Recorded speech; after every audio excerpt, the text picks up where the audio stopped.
morning, good day, good evening. Well. As you all know, Trump is suing the BBC. Now, their name always gets people's mind in the gutter, and I have to admit it never gets old. Anyways, let's watch this clip and we'll get into it. The BBC issuing an apology to President Trump over their editing of his January 6th speech, but they're still refusing to pay compensation, denying that it qualifies as defamation. We're going to walk down to the Capitol, and I'll be there with you, and we fight. We fight like hell, and if you don't fight like hell, you're not going to have a country anymore. We're going to walk down to the Capitol,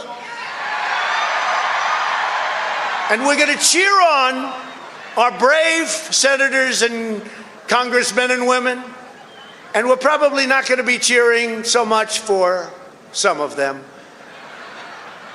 because you'll never take back our country with weakness. You have to show strength, and you have to be strong. We have come to demand that Congress do the right thing and only count the electors who have been lawfully slated. I know that everyone here will soon be marching over to the Capitol building to peacefully and patriotically make your voices heard. Man, the way they cut that clip was seamless. If I hadn't gone back and watched the original, I would have sworn that's exactly what he said, in one smooth sentence, no break. That's how slick it was. No transition, no fade, no signal that they jumped. Just a hard splice that made him look like he was inciting something he never actually said in that order. And when you see it like that, you understand why he sued. This is why, anytime I see a scandal about a celebrity, a politician, a YouTuber, whoever, I always try to find the original video. Because with YouTube beef, celebrity drama, political drama, these people are chopping clips up all the time. They twist, they trim, they move pieces around to make it look a certain way just to push a narrative sometimes. Yeah, they're telling the truth, but a lot of times they're not. And if you're just watching 15-second clips on Twitter, TikTok, Instagram, or YouTube shorts you get played, you see a little clip and go, oh, he said that? Wow, what a horrible person. I used to fall for that when I first got online. I'm telling you now, you can't get fooled like that anymore. What makes this worse is when it's not just some random channel doing it. It's a massive outlet like the BBC. When an organization that big broadcasts something misleading, we're talking millions and millions of people being influenced by something that isn't even accurate. That's dangerous. That's not just oops, editing mistake. That's narrative crafting on a global scale. Now let's get back to the clip.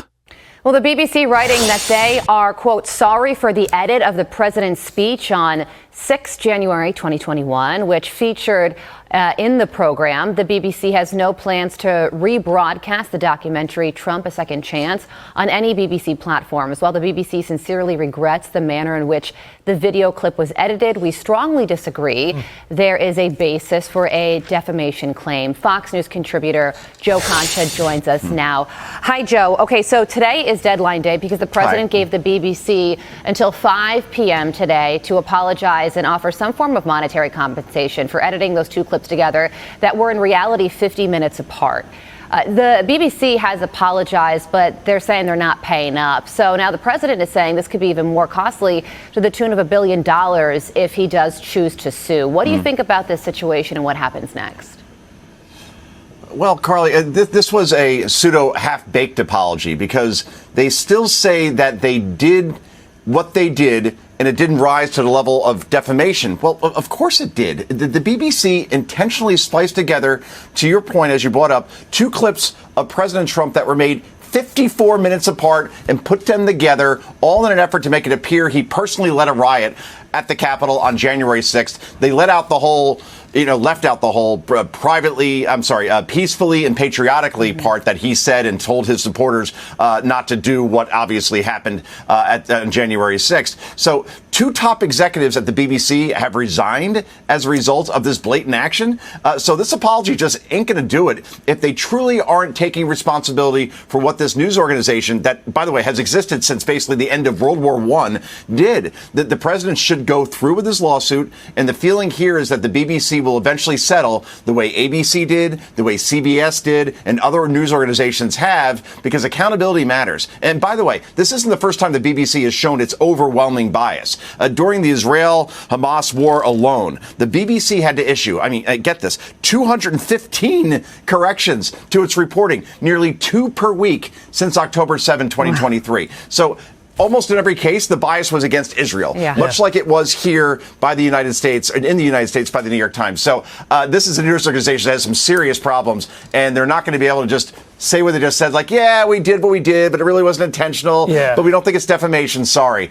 They are on the hook here, Todd. So yeah, they should be sued. I heard the Trump side is going after them for $1 billion. $1 billion. And honestly, this is why I don't take a lot of these so-called professional news organizations at face value anymore. They're supposed to be above all this. They're supposed to just report the news. No bias, no movie soundtrack behind it, no dramatic cuts to make someone look like a villain out of a documentary. Instead, they're taking speeches, chopping them up, editing them, and then presenting it like, see, he's a dictator, he's a fascist, he's an authoritarian, he's trying to march on Congress and the military. They manufacture the image, then sell it as truth, and people eat it up because it's wrapped in a nice logo and a lower third graphic. And then, after all that, the BBC's director steps down and still has the nerve to say, no, we operate with integrity. This doesn't reflect any failure in leadership. Our standards are still the highest. What? How do you edit a speech like that, get caught, and then act like nothing is wrong? That's why the director resigned. That's why there's a $1 billion lawsuit hanging over them. These people are dirty. I'm just going to say it. Dirty.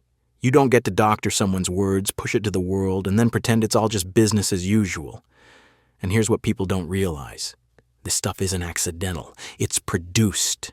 News organizations don't just hand some intern the Twitter password and say, go wild. They send crews out, they collect footage, then they sit in an editing room and build a story. They decide the angle.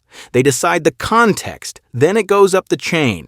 A producer signs off, an editor signs off, a higher-up gives the green light. Yes, this version is okay to air. Push the button. That means this isn't just one rogue employee, it's a chain of approval. Multiple people looked at that edit and said, yep, this is fine, release it. So now you've got an entire organization, from the editors to the executives, effectively saying they're okay with twisting something if it makes Trump look bad. And when he turns around and fights back to defend his name, suddenly he's the problem? Imagine if he had never become president again.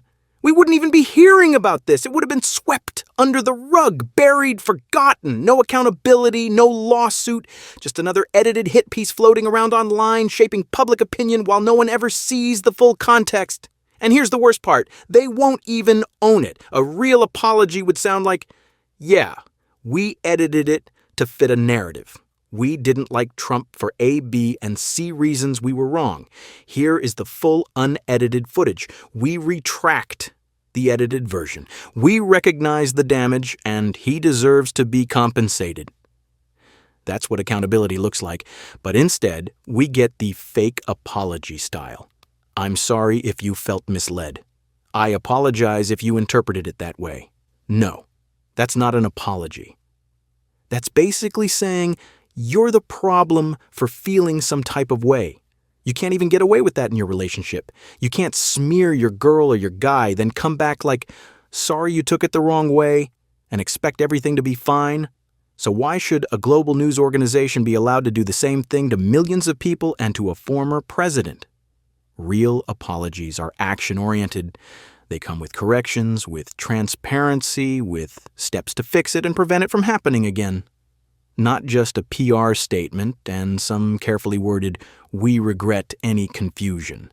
Until they start doing that, I'm treating every edited clip, every dramatic segment, every breaking news montage with side eye.